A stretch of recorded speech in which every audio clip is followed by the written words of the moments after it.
Hey guys, welcome back to the channel, or if you're new here, welcome officially to the channel.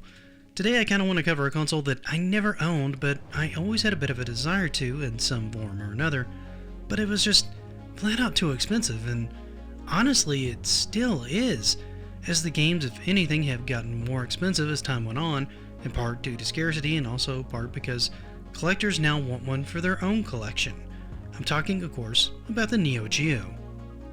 This system was made by a company called SNK, which was founded in 1973 as a stock company of all things. When they began to notice the rapid growth in the coin-op market, they decided to get in. They didn't want to miss out on anything with it, so they expanded and began development to get a piece of that particular market. They quickly came out with Ozama Wars, which was a vertical space shooter that they released in 1979. They would then continue to release arcade games like Safari Rally and Vanguard, until around 1986 when they would change to SNK Corporation and branch out to the United States. By this time they had moved their focus entirely to licensing titles for arcade use and for porting over to consoles. Some of the most outstanding games in this era were Athena, a side-scrolling platformer in which the heroine, bored with her daily life, opens a door that shouldn't have been opened in her castle's basement and is pulled into a fantasy world. Once there, she has to battle her way through the hostile world, gathering weapons and armor as she goes, before eventually defeating the evil Emperor Dante. Perhaps the most popular game from this era was Ikari Warriors. This game was a vertical run-and-gun shooter involving two soldiers fighting through jungles on foot and in tanks. Interestingly enough, and likely to no one's surprise, this was originally designed as a licensed game based on Rambo First Blood Part 2. But by the time they had a chance to acquire the license, the game was well known by the name Ikari Warriors, and they just never pursued it. Soon though, the console war would start brewing between NEC's TurboGrafx-16, Sega's popular Genesis, and Nintendo's Super Nintendo. However, rather than getting wrapped up into the console wars at the time, SNK decided to refocus their area of expertise on the arcades again, coming out with one of the few modular cabinets for the arcades, beaten to first only by Nintendo's PlayChoice 10, which was released in 1986.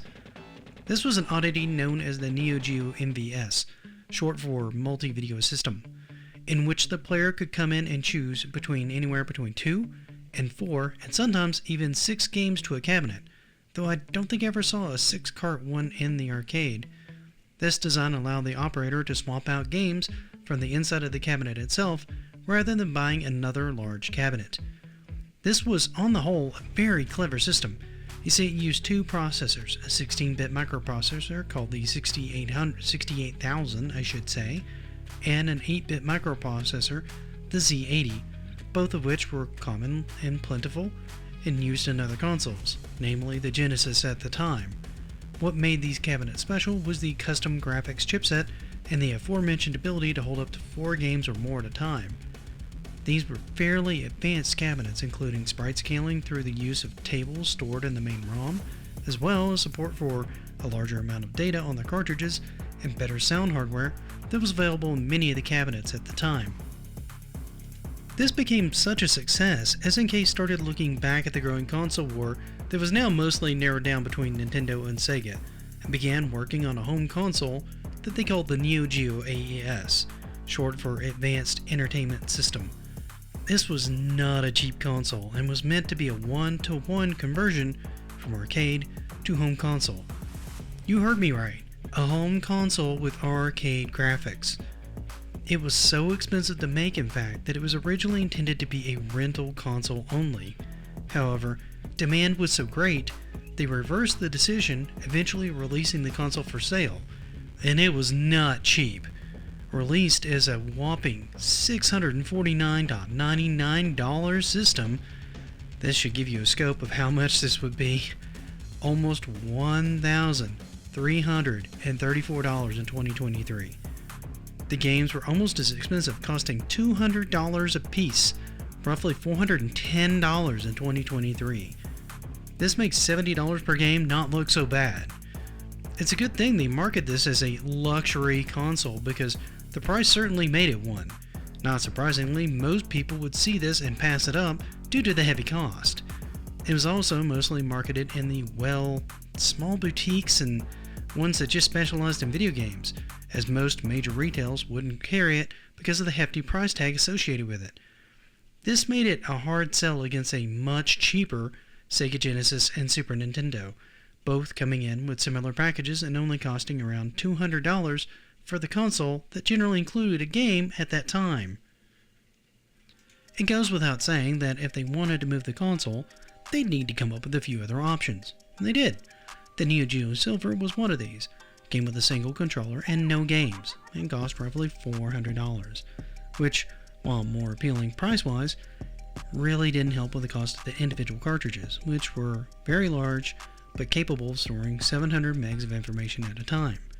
Now keep in mind, comparatively, CDs would hold 500 megs, and most carts were being capped at around 24 meg at the time. Part of the reason that cartridges were being capped so low is that silicon and chips were expensive, making cartridges very, very costly. So making one that would hold more than a CD was insane.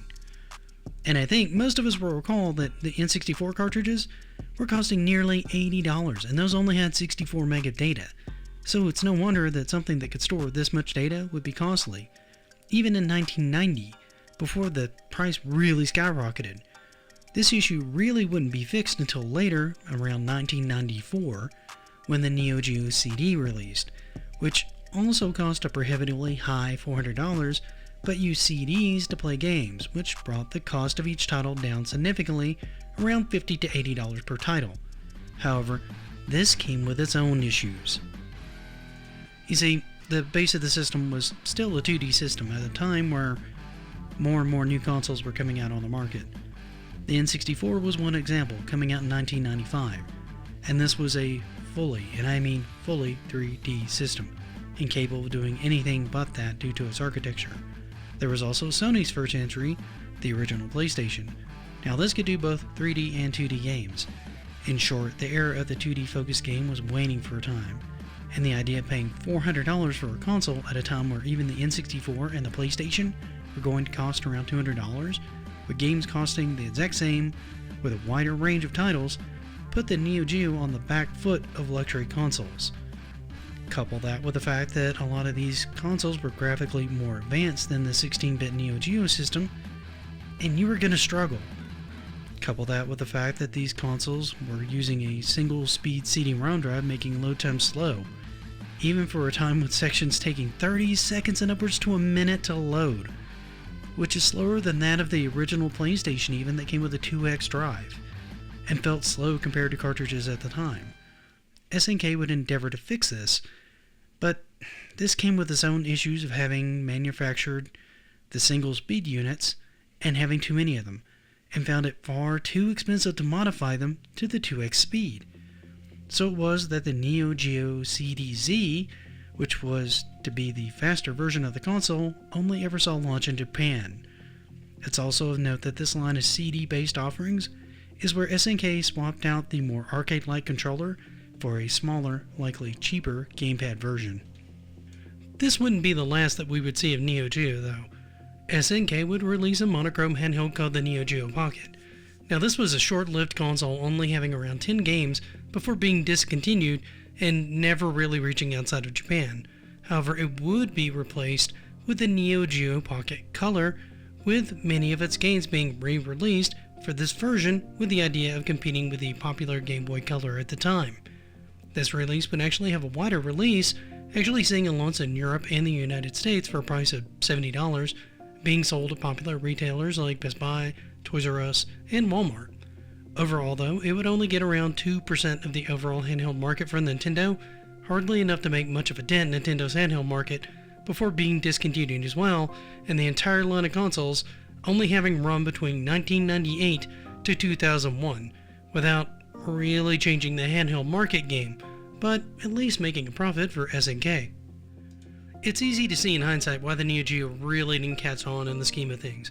The price of entry was just too high for most people to afford it or to justify the expense, given how competitive and fast the market was moving in the 90s.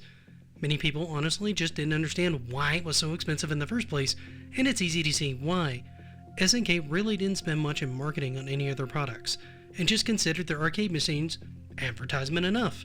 And in a way, they're not really wrong. The games you played in the arcade were exactly what you would get at home. The issue is, no one was looking at the console and seeing the arcade. For the most part, they really didn't understand that this was a one-to-one. And especially the parents. They had no idea what this was and why it was important and why it was so expensive. And they would be the ones buying it for their kids. Even if they had known all the details, it's unlikely it would have changed many of their buying options. With so few parents willing to pay the price that they were asking for in order to get that one-to-one translation from arcade to home console. Couple this with the fact that the Neo Geo had more fighting games on it than almost anything else, on top of many shooter games, it just lacked a lot of depth to its library that many of the other consoles were developing at the time. The market was simply starting to grow past the arcade scene and becoming something truly unique in its own. Many players around this time, I imagine, would have preferred the SNES RPG titles and platformer titles like Donkey Kong Country. Others would have preferred the Genesis for its console-specific titles like Sonic and Phantasy Star, among many other unique experiences that could only be had on the home console. And this doesn't even mention the sports games that Genesis was pushing right around this time, completely changing the dynamic of console hardware. The Neo Geo, while it did exactly what it set out to do, didn't really bring anything unique to its home console division, relying solely on being able to directly translate that arcade experience to the home, and for that to be enough to move the console. So while many pined after it, or at least were curious to try one, and hopefully lucky enough to know someone who was willing to spend their money on it, many others would just shake their head and invest in other consoles, rather than spend the amount of money on such an expensive system when they can have a console and an entire library of games for just the cost of the gold system itself. In most cases, they would buy one or two games for the cost of one title for any of the system itself, making it an even harder pill to swallow. Today, many see the Neo Geo as effectively a retro darling of a console. Many people still pine over owning one, and the prices are still fairly solid in the second-hand markets, retaining much of the original value. Many of its games have been ported to other consoles such as the Wii and the Switch market, so there are many places for people to be able to try out some of these games that they missed for all these years.